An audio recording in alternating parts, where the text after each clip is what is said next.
Respected parents and dear students, good morning to all of you. Hello students, how are you? I hope you will be fine at home and doing your work properly. Students, beta your exams are coming near, so work hard. Today we will revise our grammar work.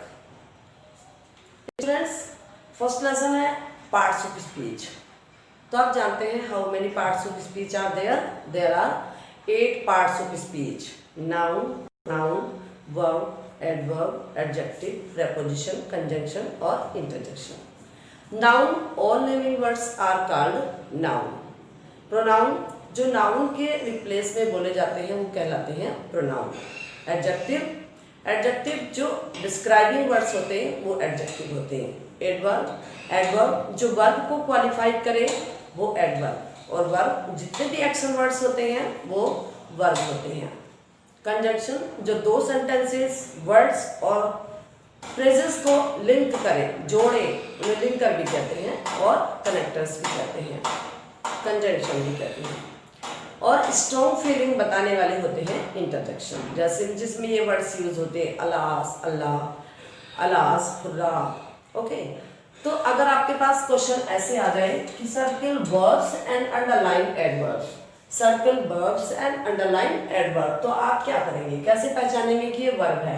तो I told you just कि जो action words होते हैं वो verb होते हैं. The man wrote a letter. अब हम हु के आंसर में लिखेंगे कौन, तो कौन हो गया सब्जेक्ट. अब सब्जेक्ट ने क्या काम किया वो हो गया, सब्जेक्ट ने किया और क्या किया, तो क्या के आंसर में ऑब्जेक्ट और किया के आंसर में आएगा आपका वर्ब. तो सर्कल द वर्ब, वर्ब उसने लिखा, एक लेटर लिखा, और अ लेटर यस्टरडे कब लिखा, कब के आंसर में आया एडवर्ब.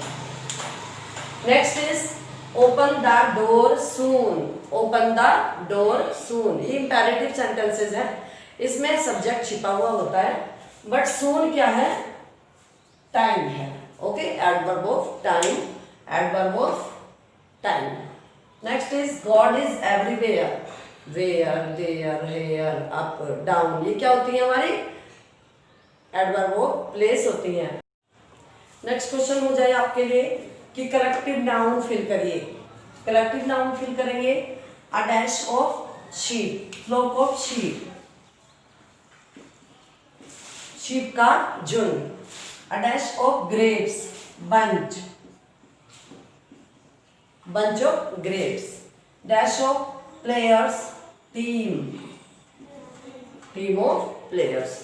जब प्लेयर्स खेलते तो एक टीम इधर होती है, टीम उधर होती है, तब ग्रुप हो जाता है. Okay, next is underline the adjective. Adjective क्या होते हैं, जो वर्ड्स जो नाउन और प्रोनाउन को क्वालिफाई करें वो कहलाते हैं, डिस्क्राइब करें, कौन सा कलर है, कि लंबा है कि छोटा है, इनको कहते हैं adjective. These students pass the test. Underline करना है हमको these. This is demonstrative adjective. आपने प्रोनाउन देखे हैं, प्रोनाउन पढ़े, प्रोनाउन में दिस, दैट, दीज, दोज, तो ये होते हैं डेमोन्स्ट्रेटिव प्रोनाउन. सेम होते हैं एडजेक्टिव भी. The food is enough for all of us. Adjective of quantity, quantity enough, some, few, ये क्वांटिटी है. रवि हैज 2 सिस्टर्स, ये भी एडजेक्टिव ऑफ क्वांटिटी है. Okay, next is use some, any, much और many. Some, any, much और many. तो they have purchased dash new clothes.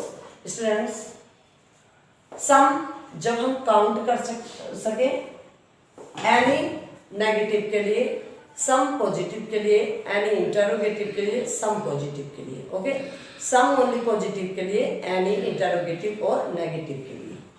Much जो uncountable nouns हैं उनके लिए यूज करेंगे. मैनी बहुत सारे के लिए यूज करेंगे, मैनी, बट काउंटेबल के लिए. तो they have purchased some new clothes. Okay, only dash students read. Only some students. There is dash students in the class, many. Okay, तो ये थे हमारे adjectives. Next, fill suitable articles a and the. अब articles, अभी मैंने आपको बताया था कि कॉन्सोनेंट से पहले हम क्या यूज करेंगे, आर, वो भी कॉन्सोनेंट काउंटेबल होने चाहिए, और वोवेल से पहले यूज करेंगे एन, और यूनिक थिंग के लिए यूज करेंगे द। तो कॉन्सोनेंट में अगर साउंड वोवेल की है तो क्या यूज करेंगे, एन। देखिए, her mother was wearing dash blue sari, a blue sari, okay, a blue sari. He ate dash apple, apple किसकी, क्या है ये, ए है, कौन सा, वोवेल, तो वोवेल से पहले क्या यूज करेंगे, an, okay, an apple. Dash earth moves around the sun, अब अर्थ क्या है, यूनिक थिंग है, द यूज करेंगे, the earth moves around the sun. He is one of my dash the best friend, he is one of the best friend, he is one of the best friend of mine. Next is that's moon, moon क्या है, unique thing है, जो unique thing के लिए क्या use करेंगे, the.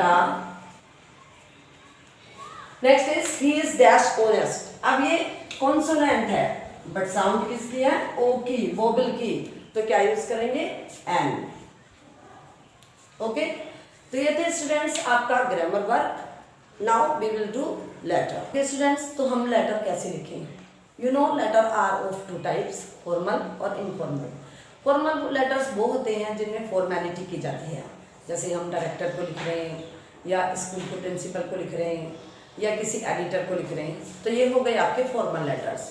इनमें formality की जाती है कि पहले रिसीवर्स एड्रेस लिखो, फिर लाइन छोड़ो, फिर डेट लिखो, फिर, बट एक होते हैं इनफॉर्मल लेटर। इनफॉर्मल लेटर्स हम अपने रिलेटिव्स को लिखते हैं, जैसे अपनी मम्मी को, पापा को, सिस्टर को, नानी को, मामी को, किसी को भी जो हमारे रिलेटिव्स हैं उनको लेटर लिखते हैं। इनमें कोई फॉर्मेलिटी नहीं की जाती, आप डायरेक्ट अपना एड्रेस लिखिए, उनका लिख दीजिए, और दैट्स, फिर लिख दीजिए आप salutation, dear mother, dear father, जिसको भी आप, डियर सिस्टर, डियर बेस्ट, या डियर फ्रेंड, किसी को भी लिख रहे हैं।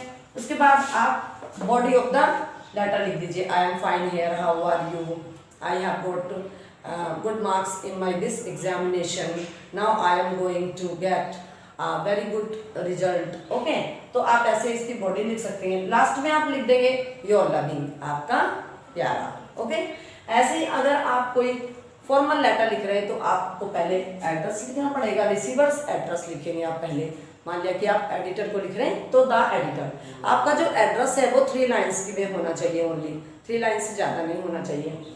एडिटर के एड्रेस के बाद आप क्या करेंगे, एक लाइन छोड़ देंगे, जैसे कि द एडिटर दिवाली, ओके, और डेट लिख दीजिए आप एक लाइन छोड़ के। आज कितनी है, मान लिया कि 19 है या 20 है, तो 20 सितंबर। अगर आप स्टूडेंट्स ऐसे लिखते हैं 29, तो दिस इज रॉन्ग, ओके। ऐसे डेट कभी नहीं लिखनी है किसी में भी, ना डायरी एंट्री में ना लेटर में। 20 सितंबर 2020, ओके। फिर then leave a line, then यहाँ पे लिखेंगे आप सैल्यूटेशन, रेस्पेक्टेड, और जो भी जिसको भी आप लिख रहे हैं, respected sir, respected ma'am, okay. Then body of the letter लिखेंगे, ओके, और लास्ट में लिखेंगे आप your sincerely, your faithfully, okay.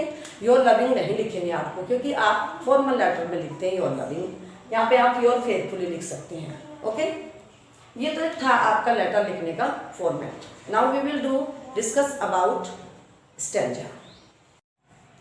तो स्टूडेंट्स, आपको कोई स्टैंजा गिवन हो मीन्स, तो आप क्या करेंगे, पहले फर्स्ट ऑफ ऑल स्टैंजा को 1 और 2 टाइम पढ़िए, ध्यान से पढ़िए।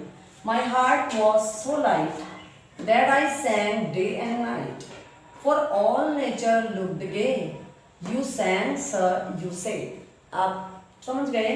My heart was so light, light means खुश, मेरा हृदय आज इतना खुश है इसलिए मैं पूरे दिन रात गाता रहता हूँ। मेरा दिल बहुत खुश होता है, तो मैं दिन रात गाता रहता हूँ। फॉर ऑल नेचर लुक्ड गे, क्योंकि जितनी भी प्रकृति है मुझे खुश दिखाई देती है, हैप्पी दिखाई देती है। यू सैंग सर यू से, तो आंट कहती है इस बात पर कि जाइए फिर आपने गाया तो फिर आप डांस करिए। Student, do you understand name of the poem the ant and the cricket? The ant and the cricket. Next है स्टूडेंट्स कि पोएट नेम बताइए। तो पोएट नेम में आप लिखेंगे Aesop's fable, Aesop's fable. Okay, अब इसमें से कोई ऐसा भी क्वेश्चन आ सकता है कि मीनिंग ऑफ द वर्ड, तो gay, meaning of the gay is happy, meaning of the gay is happy. And why is grasshopper या why is cricket happy? Because